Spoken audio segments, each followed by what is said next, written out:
is in Amsterdam chatting to raw food expert Frances KENTER, who has been a raw food eater now for how long, Frances? 9 years, almost, in September, 9 years. First of all, Frances, a little bit about the journey you've been on. For me, my spiritual journey started at the same time as my raw journey. Before that, I was fast asleep. I was not aware at all. My children at that time were 12 and 5 years old. The eldest had ADHD, problems with learning, couldn't concentrate. The youngest had asthma. So I said to the kids, why don't we try this for a year? We're going to eat raw for a year. And that's what we did. We are the only mammals, which is what we are if you look at us in terms of species. We are the only mammals, along with our companion animals, dogs, cats, who alter our food from its natural state. Any other mammal will just find its food in its raw state and eat it without doing anything to it. We are the only ones who heat our food up. And we, as far as I know, are the only mammals who die of tumours and cancers and who get Alzheimer and diabetes and all sorts of illnesses. And so do our companion animals. And that's when I realised that, you know, we are not being told the truth about the food that we are buying in the supermarkets. And that really gave me a aha moment. I was like, wow, yes, you know. My youngest son who had asthma, his asthma had gone within 2 weeks. The eldest son with the ADHD and his incapacity to concentrate, gone. The ADHD disappeared, he was able to concentrate. That's one of the things I love about eating raw food, is that it gives you back to responsibility for your own health. You can feel what is happening in your body. And you are not dependent on health officials like doctors to tell you what you should do to be healthy. And that is one of the grumbles I have got with the medical establishment, is that they are very good at some of the things that they do. I mean, if you have a broken bone, if you've been in an accident and your bones need mending, then they know what to do to help you, but they don't know anything about nutrition and health. In their entire education,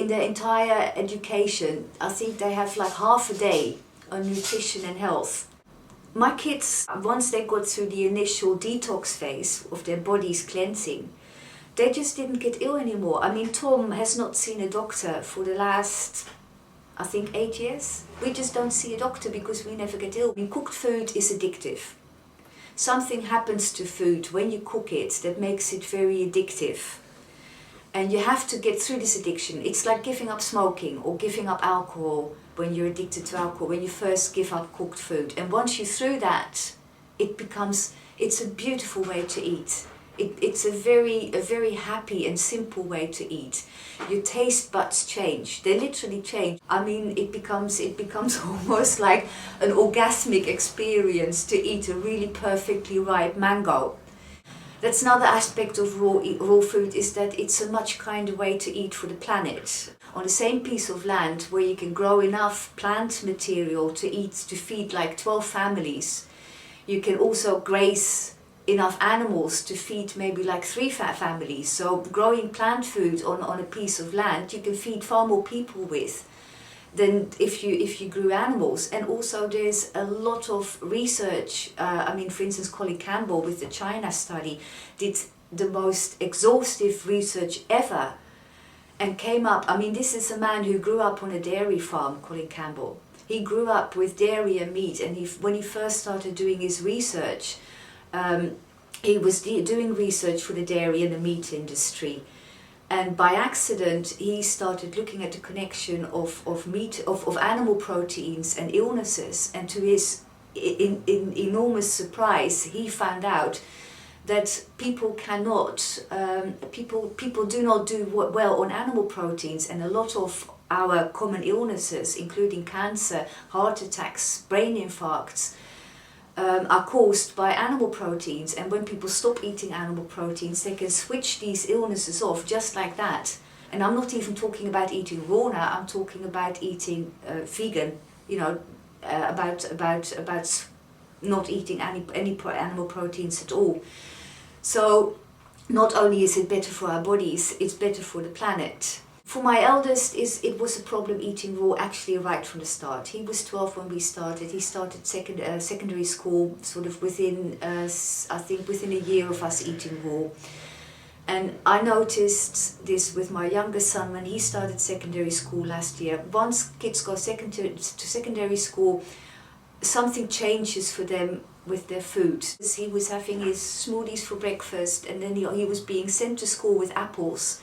And the kids at break time, they go to the snack bar and they go to the supermarket, and there was my Ben with his apples, and kids were, saying, "Oh, there's Apple Boy." And they're teenagers and their bodies are changing and their brains are changing, and they just want to belong to the group. And it just became too much for him. He couldn't deal with it. With Tom, because Tom was so much younger, young kids still have their instincts about food. We all made our own salads at night. Everybody chose what they put in their salads. And the first, I think, 6 months, all Tom ate was broccoli and tomatoes. Now, incidentally, broccoli is very good for children with asthma. So already he knew instinctively what food to choose that was good for the problems that his body was experiencing. From the moment we started eating raw, I never had a problem with Tom eating his food. Whereas Ben, being older, his taste buds had already been ruined with cooked food, and he was already addicted to cooked food. So for him it was much, much harder, the whole journey. And so with Tom it's been far easier. That was all fine until Tom went to secondary school, and that was last year. And that's when I noticed the change happening for him as well. It was too much for him to eat different, and that's when I decided that I would take him out of school. As a parent, we have the responsibility to teach our children and to feed our children to the best of our ability.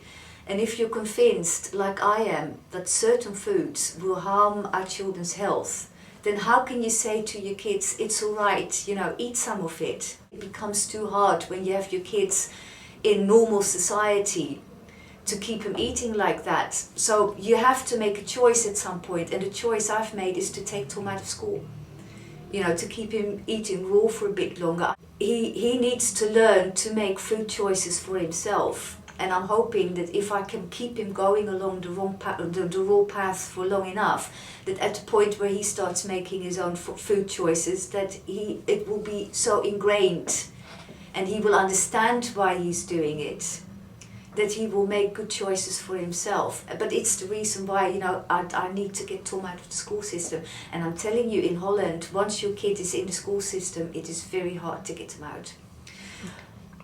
Legally, as far as I understand it, we are entitled to give our kids the kind of schooling that fits in with our beliefs. And I, over the years, have become someone with holistic beliefs, because that's what happens. When you start eating raw, it's not just the food. You start looking at everything from a different point of view. Because you take responsibility for your own health, you also start taking responsibility for the environment, it becomes, you suddenly start seeing the bigger picture, and the bigger picture is whole, and you become a holistic person. And you start noticing that what kids are being taught at school is not a holistic thing either. They're teaching them the wrong things about religion, they're being taught the wrong things about society, and so it wasn't just about the food. It's also because I don't like what kids are being taught at school, and I don't want that for my children anymore. I applied to take Tom out of the school system last year, and I was not granted permission, and I was told I was not allowed to homeschool him because he's already been in the system, and that I had to put him back into school because otherwise, I would be committing a crime. There are so many children at the moment who've got ADHD, who are being sent to school, what they call in Holland, with a backpack. It means they're taking Ritalin. They're not allowed to come to school unless they take their Ritalin, because otherwise the teachers can't deal with them. Ritalin, yes, it calms them down, but it also kills their emotions. They cannot get in touch with their own emotions anymore. And I get parents who come to my market store who come and they say to me, I don't know what to do. You know, I can see what this Ritalin doing is doing to my child. But at the same time, I don't know how to deal with my child if it's not taking the Ritalin. And I'm saying, just change it. It's as simple as changing the child's diet. It hurts to see children who are suffering. All I want to do is get this information out there and say to people, what you do with it is up to you. You know, in the end, we all need to take our own responsibility. But people do not have the information. This information is being withheld from us. I believe that we are deliberately being given food that makes us ill. Most of the food that is in the supermarket is food that makes us ill. It is overprocessed.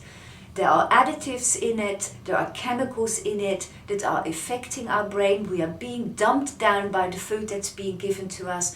And then we need medicines to make us better. Right at the top of what kills us is medicine. Mistakes made in hospital is number 2. This is a whole world that I don't believe is accidental. You know, doctors, when they become a doctor, they have to take the Hippocratical oath.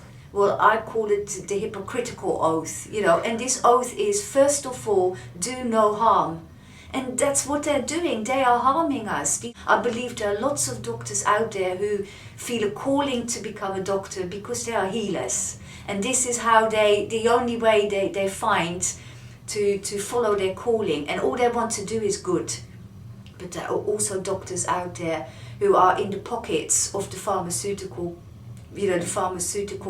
companies and who are pushing pills.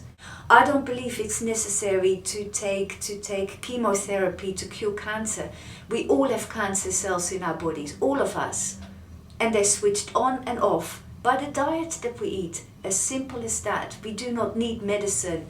But if we all learn how to cure our diseases without medicine, then a lot of people are going to be very much out of pocket. You know, and if you believe that political parties are getting a lot of money from the pharmaceutical companies, you know, it's all the way from the top down. School got very worried and asked me to take Tom to the Amsterdam Medical Center and have him checked out. And I had a feeling that it wasn't a voluntary thing, that I didn't have much choice in that, and that also if I believe that the diet I'm feeding Tom is so healthy, I should be willing to have that checked out. What I didn't realize at that time is that you go to the hospital, you get a doctor who doesn't know an awful lot about nutrition and health, and a dietitian who is still working with the schijf van 5, you know, in Holland, where you have to eat meat and where dairy is very much a part of 5 food groups. That's it, the 5 food groups, yeah. And that dairy is your means of getting calcium into your body. I ended up in big discussions about. I think anyone with a little bit of sense can go on the internet and find lots of studies being done about countries where people eat a lot of dairy products having a high incidence of osteoporosis, and countries where not a lot of no dairy produce is being used, like in Japan, where there is no osteoporosis at all. And Tom is eating a lot of chia seeds, and chia seeds have got 7 times more calcium in them than dairy products. So I'm convinced that Tom is getting all the calcium he needs. But the doctors in the hospital do not agree with me, and they wanted me to change his diet. And in the end, you know, we just couldn't see eye to eye about it, and they reported me to the Child Protection Agency. So then you get investigated by the Child Protection Agency. You know, we had lots of talks and things like that, and in the end, I could not convince them either that you know what I'm doing with Tom is working, and they took me to court. The first court case was in October. I won that court case. I convinced the judge that, you know, Tom's diet is not harmful to him, and they were worried about him not getting enough of the fatty acids that he needs for good brain development. I'm convinced that he gets all the omegas he needs for his brain development, and Tom is a bright child. There's nothing wrong with him, so I don't share the worries that the hospital have, and that's where you get but the doctor knows best thing. And I'm saying, in this case, the doctor does not know best. I know better because I have been studying this for 9 years, and the doctor has only been studying this for half a day. In all his medical education. And that's where judges start looking at you like that. But hey, hold on lady, this is the doctor talking and the doctor knows best. And that's what this whole process has constantly been about, that I am not, I'm not being taken serious. I'm being put down as this mother who has gone overboard on who is fanatical about food, and her child needs to be protected from her, because I am being depicted as a slightly crazy mother, and my child needs protecting from me, both emotionally and physically. We won the first court case. But the judge said he was worried about Tom's emotional development and about Tom's school situation. So he wanted to see us again in 6 months' time. And so we went back the second time with experts on homeschooling. I mean, there have been so many reports done about kids being homeschooled, especially in the States, and how well they are doing and how well they go back into, regular schooling, so universities, stuff like that. There is lots and lots of research being done that's been also done by Dutch researchers, and we gave it all to the judge. I mean, there was no way that this judge could look at all this research and not think like, this is fine, there's nothing wrong with this, and he found against us. So I don't know what happened. I don't know if they got to him and said, this. So now I've had a guardian appointed.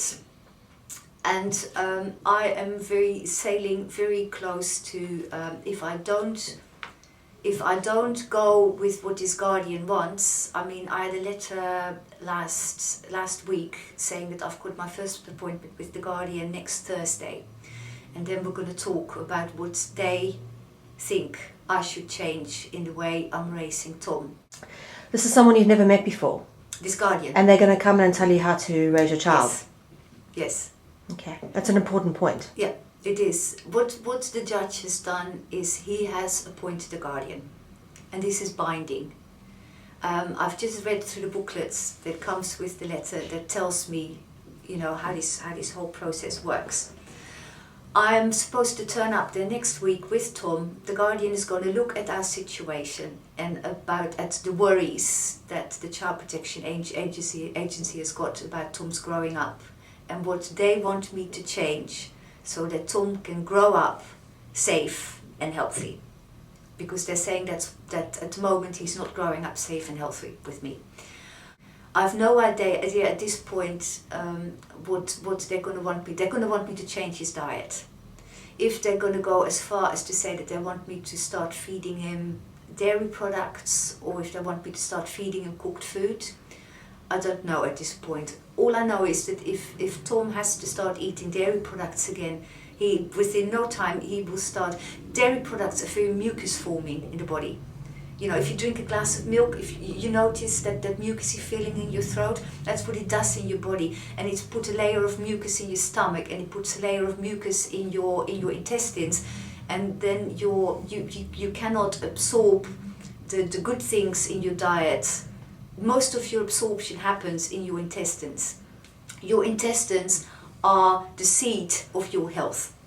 That's where health happens. If your intestines are not working properly, you cannot be healthy. That's why if you get problems with your skin, like rashes or spots or something, that is a sure indication that your intestines are not functioning properly. And most people walk around with a layer of plaque, mucus inside their intestines because of all the crap that we eat that's being deposited in there. Frances, you've got a court case coming up. Let's talk about that. Another court. We're appealing the second court case. And I'm obviously trying to get rid of this guardian shit going on. At the same time, I've got to be very careful because I am one step removed now from having Tom taken away from me. That could be the next step. What is your consequence for what Right. comes next? What's happening now is this guardian thing. And this guardian, what it says in the booklet that came with the letter is, the guardian will work with me. They will listen to what I want, but in the end, their decision is binding, and I have to go along with it. If I do not work with them, then in the end they will take that will be the next stop. They will take Tom away from me. Now, I have to be very honest and say that the situation I am in now I brought on myself. I could have avoided this situation by right from the off, when they started checking up on us. I could have said, look, I give Tom meat once a week. He drinks milk a couple of times a week. And then this whole thing would have blown over just like that. I am choosing to walk this path because I believe I want to create a world where our children can eat a healthy diet without feeling that they are so odd, they are so far removed from all the other kids that it becomes emotionally impossible for them to do so. And I believe that there are so many mothers out there who are looking to find a better way to feed their children. And for those mothers, I am doing this. And for my own children, I am doing this. I could have backed away from this, but this is my path. This is what I want to do. What I'm doing is already, I'm already doing something with it. So in that way, it feels like not a negative thing what's happening with me. It feels like it's enabling me to tell the story that I want to tell. One of the things I want to do is I want to go to America. America is where hundreds of children are being raised on a raw diet. Almost all these children are being homeschooled for the same reason that I'm going to homeschool Tom, because the parents find that it is impossible to have your kid in a normal school system and feed them a raw diet. It does not work. In America is the Hippocrates Center, where Brian Clement has been doing research into raw food and health for the last 30 years, where people go with cancer and they're being taught how to heal themselves of their cancers by changing their diet. In America is Colin Campbell, who I want to contact, and I want to say, Colin, I know Colin, after he did his research on the China study, changed his diet to vegan, and I believe he's now interested in changing his diet to raw vegan. And I want to ask him to start a big study on children eating raw, children eating cooked vegan, children eating cooked vegetarian, children eating what they call SAD, Standard American Diet, and compare their blood value, compare their blood values, and compare how they're growing. And that's one thing they're saying. Tom is so small because he's not producing enough HGF1 hormone, which is a growth hormone. And funnily enough, in the China study, Colin Campbell says that HGF1 hormone is produced under the influence of dairy and meat, animal protein, and that if you eat too much animal protein, you will eventually get cancer. So is it good for children to have lots of HGF1 hormone circulating in their blood? Is Tom's standard a good standard? Or is Tom's standard a bad standard? Tom's blood is being compared to the standard, kids eating a standard diet. And that standard may not necessarily be a good standard. So that is something that I think if this guardian who is being appointed wants me to go back to the hospital, that's what I want to say to the hospital doctor. I want to say to the hospital doctor, instead of you telling me how I should change Tom's diet, how about you and me and maybe the experts in America, start looking at what I am doing, because all this year, whilst this whole research this whole investigation has been going on, I've been asked questions, and why do you do this, and why do you do that? And I've come up with loads of information, and not one single person has looked at the information I've given them. Not one. They've constantly said to me, but Tom needs, according to what we know about diet, what the standard dietitian says, he needs this, he needs that, and I am saying, no, from what I have found out, he needs this, that and that. And nobody has taken the trouble to look into what I've been saying. You know, I've not been taken serious. I'm being treated like a stupid child instead of a serious mother and woman who takes her responsibility as a mother very, very seriously. You know, I do not play Russian roulette with my children's health. I have researched this, and nobody is respecting that and taking that serious. Not the judge, not the people from the Child Protection Agency. So when I'm going back to the hospital, that's what I'm going to say to them. I'm just going to say, people, please, you know, let's do this together then. Surely you must be interested as well in what I have found out. And yeah, I know the pharmaceutical company is not going to like what I'm doing. You know, have you guys covered the Codex Alimentarius? Yeah. Right. You know, that ties in with what I'm doing. If the National Alliance for Health does not win their court case in England that they're working on at the moment, then in another 3 years' time, I will not be able to eat raw anymore, because all the vegetables and fruit will be irradiated and there will be no life force left in it. I think the thing that saddens me the most about this is how you've taken such a conscious effort to do all the best things for your children, and yet people are trying to take your kids away, and that is absolutely heartbreaking. It is, but it's interesting. It's interesting. I think a lot of people believe that in Holland we live in a very free and easy country. You know, why is all this happening? You know, yes, there are children who need to be protected from their parents. Absolutely, there are children. There are children dying every year who are being mistreated and who are being cruelly. But at the same time, you know, why are you being targeted? Exactly. Why are they putting their energy into Why do you this? think you're being targeted, Frances? Be honest about it. Well, to be very honest, because they don't know. They just basically do not know. And I understand, you know, that they believe that children should be fed in a certain way because that's what they've been taught. You know, I was taught that as well. And when I first started raising my children, I did it the way they did it. Same as lots of people believe you need to be vaccinated, you know, and we already know that you don't need to be vaccinated. Most people just very simply, they don't know. At one point, the whole world believed the world was flat, you know? And you can almost compare that as well, you know, everybody we're so used to thinking that food needs to be cooked. But we're also very used. That's another thing about our doctors. They're all being taught according to what Louis Pasteur found out a couple of 100 years ago. And Pasteur said toxins, microbes come into the body and they make us ill. But at the same time that Pasteur was doing his research, there was another doctor called Paul Béchamp. Lived exactly at the same time. They were colleagues, and he said no. He said it's not the microbes coming into the body; it's the terrain.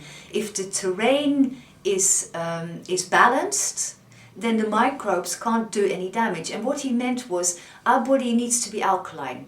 It needs to have a certain alkalinity, and if it's alkaline, then microbes can come into it, but they won't make us ill. The body can deal with it, even with cancer cells. Cancer cells will only start multiplying in an acidic environment. So, and most people are too acidic. If you drink coffee, you acidify your body. If you look it up, I don't know the figures, you know, off the top of my head, but cola, how acidic that makes your body. Meat makes your body acidic. Smoking makes your body acidic. Worrying makes your body acidic. You can eat the most alkaline diet in the world, like I do, but if I'm constantly stressing out about this court case, I'm still going to make my body acidic, and I will eventually make myself ill. So thinking happy thoughts, positive thoughts, is the number one key to being healthy. The emotional aspect is more important than the physical aspect. The food comes in the second place. The emotions come in the first place. Anyway, so that's what Paul Béchamp said. But Pasteur came from a very rich family. And with his money, he managed to get his teachings accepted. And you can find this on the internet. When Pasteur died, he came back on what he said, and he said, I was wrong. Paul Béchamp was right. He said, it's the terrain. But by that time, what he'd been saying had already been accepted, and all our doctors are being trained according to what Pasteur said. And they're all being trained to look for microbes as what is making us ill. Instead of saying, so the doctor, what he does is he treats illness, but he cannot teach us how to make healthy. So that is where a doctor goes wrong. If you're ill, the doctor can give you something to make you not ill, but he cannot make you healthy. And that's because they're approaching the problem from the wrong side. And and that's why what I'm being said is not being taken serious. But I am determined to be taken serious one way or another. It's very interesting to note that we actually have absolutely no control over how we raise our children. When your child is born, as a dutiful citizen, you go to the town hall and you register your child. And at that moment, when you register your child does not belong to you anymore. It belongs to the government. So my child does not belong to me. I heard a terrible case the other day of a little boy in Holland who had leukemia, and his parents wanted to try and go the alternative route. They did not want chemotherapy and radiation. And they were immediately had their child taken away, and he was forced. But this is happening in America all the time. If you think that what's happening to me is strong, go to America. If in America they find out that you're raising your child raw, you'll have the police on your doorstep. They will take your child away. There is not even a court case, I think. Or the court case comes after. Child is taken away first. So everyone in America raising their child raw is keeping a low profile. They don't want people to know that they're doing it. So that's another thing I'm hoping if I win my court case, or when I win my court case, I will go all the way to the European Court as I need to. I hope to set a precedent, for all the people all over the world feeding their kids raw. And I'm going to call on the raw leaders. There are people out there doing the research, the big shots, Brian Clement, David Wolf, Gabriel Cousins. I'm saying, guys, we need you. The mothers in the world who are trying to raise their kids raw, we need you, because we're being attacked and we risk having our children taken away. Francis, thank you very much for your time today. Is there anything else you'd like to add? If there's people that are watching this that want to change their diet, what would be the first things they should change? Yeah, well, first of all, there is so much information about eating raw. There are so many websites that you can find. I would start by changing your breakfast for an all-fruit breakfast, and then, if you can, for lunch, again, like for snacks, have fruit for snacks, have smoothies for snacks, and for lunch, have a nice big salad, and try and keep it raw until evening. And then come dinner time, again start with something raw, a salad. There's been scientific evidence that when you eat cooked food, your body reacts to the food by producing a lot of extra white blood cells. And the body, that reaction, I can't remember what it's called, but it means that the body thinks that a foreign invader is coming into the body. Yep. Yeah. So the body sees the cooked foods as a harmful invader. But if you eat something raw at the same meal as a cooked meal, but you eat the raw first, then the body does not have that reaction to the cooked food afterwards. Oh. So if you're going to eat cooked, eat, like for instance, some salad first, then eat your raw meal, your cooked meal, and obviously try and keep your cooked meal as healthy as possible. I would advise people to start by cutting out. Start by not drinking coffee. People say, yeah, but it gets me nice and awake. What coffee actually, it's such a toxic substance to the body that the body has a reaction to it, a panic reaction, and that's what makes people feel like, oh wow, it's got me all perked up and I'm wide awake, but it's actually the body is sort of going in total overreaction to something that is so toxic, and people are so out of touch with their bodies that they think that this is a positive, nice, awake feeling. I would start leaving out the coffee, then stop eating alcohol. If you're going to drink alcohol, drink some wine. Wine is raw. Beer is pasteurized. And a raw alcohol is better than a cooked alcohol. and I would keep the alcohol, you know, I very, very, very occasionally drink a little bit of red wine. Not so much because I really particularly want to or like it, but sometimes I'm with people and they're like, oh, come on, Fran, you know, we're all together and social gathering, and I only need a tiny little bit of wine to feel the effect of it, of course. And I don't particularly like how it makes me feel anymore. That's another thing about eating raw. It is such a buzz mentally. You know, you're so much more in tune, you're so connected. You know, why would I want to? I believe that people go for drugs. Now that feeling you get on ecstasy, I don't know if you guys have tried it, but you get this enormous rush where you feel that everyone who's in the room with you, that you're connected, that you love them. But guys, we are connected. We are all one family. We are all the same. That feeling you get on ecstasy, we should have naturally all the time. We should have this natural feeling of being connected.